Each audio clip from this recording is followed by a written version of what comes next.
स्वागत। मिट्टी में मिलेगी आतंक की धरती और इससे जुड़ी बड़ी खबर आपको बताते चले कि भारत फ्रांस के बीच राफेल डील पर हस्ताक्षर हो गए हैं। यानी कि फ्रांस से 63,000 करोड़ के सौदे पर यह हस्ताक्षर हुआ है। राफेल मिलने के बाद नौसेना की ताकत और ज्यादा बढ़ेगी, यानी कि उसकी ताकत में और ज्यादा इजाफा होगा। सौदे के तहत अब 26 राफेल मरीन फाइटर जेट मिलेंगे। 4 डबल सीटर राफेल विमान खरीदेगा भारत और भारत फ्रांस से 22 सिंगल सीटर विमान भी खरीदेगा।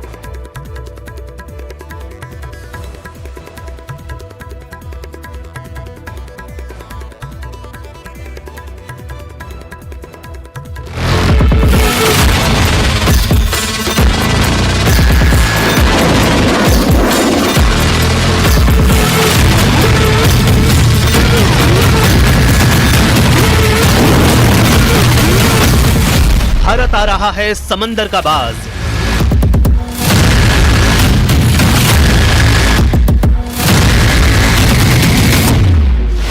भारत के समंदर में दुश्मन का काल।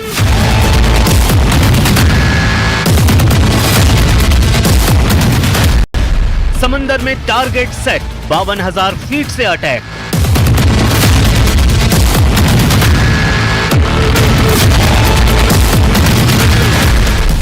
भारत के पास राफेल का एडवांस वर्जन।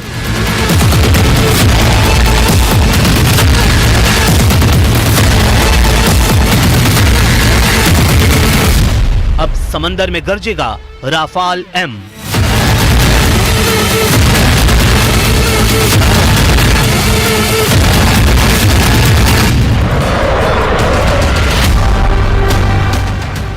पहलगाम में नापाक हरकत के बाद भारत के एक्शन से पाकिस्तान दहशत में है।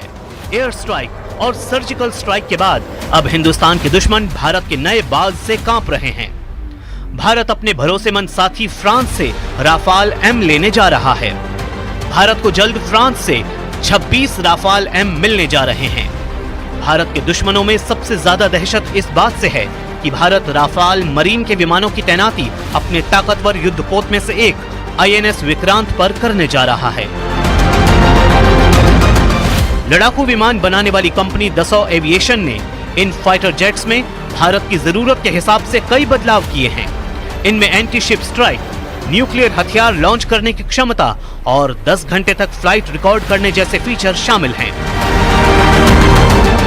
राफेल एम की डील में सबसे बड़ी बात यह है कि फ्रांस से जो डील है उसमें भारत को वेपन सिस्टम, स्पेयर पार्ट्स और एयरक्राफ्ट के जरूरी टूल्स भी मिलने जा रहे हैं।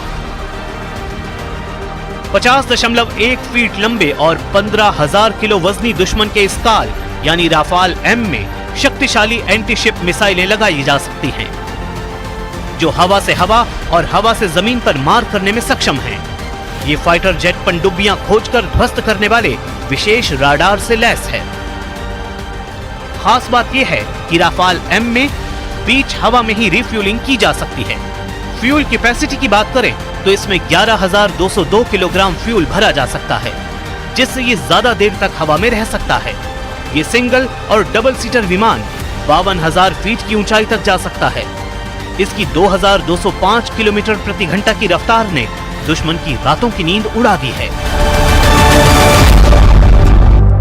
यानी राफेल मरीन राफेल से भी ज्यादा खतरनाक साबित होने जा रहा है। राफेल एम को खतरनाक बनाने की सबसे बड़ी वजह है इसकी हथियार की क्षमता। राफेल एम कई सारे हथियारों के साथ एंटी शिप मिसाइल से लैस है, जबकि राफेल स्टैंडर्ड रेंज वाले हथियारों से वार करने में सक्षम है। राफेल का रडार स्टैंडर्ड है, जबकि राफेल एम के रडार सिस्टम को नौसेना के हिसाब से बदलाव किया गया है। अभी तक भारत के पास जो राफेल है उसके विंग नॉन फोल्डेबल हैं, जबकि राफेल एम के विंग्स फोल्डेबल हैं। राफेल का स्टैंडर्ड एयर फ्रेम है, जबकि राफेल एम को एयरक्राफ्ट कैरियर्स पर लैंडिंग के हिसाब से मॉडिफाई किया गया है। राफेल एम में टेल हुक मौजूद है,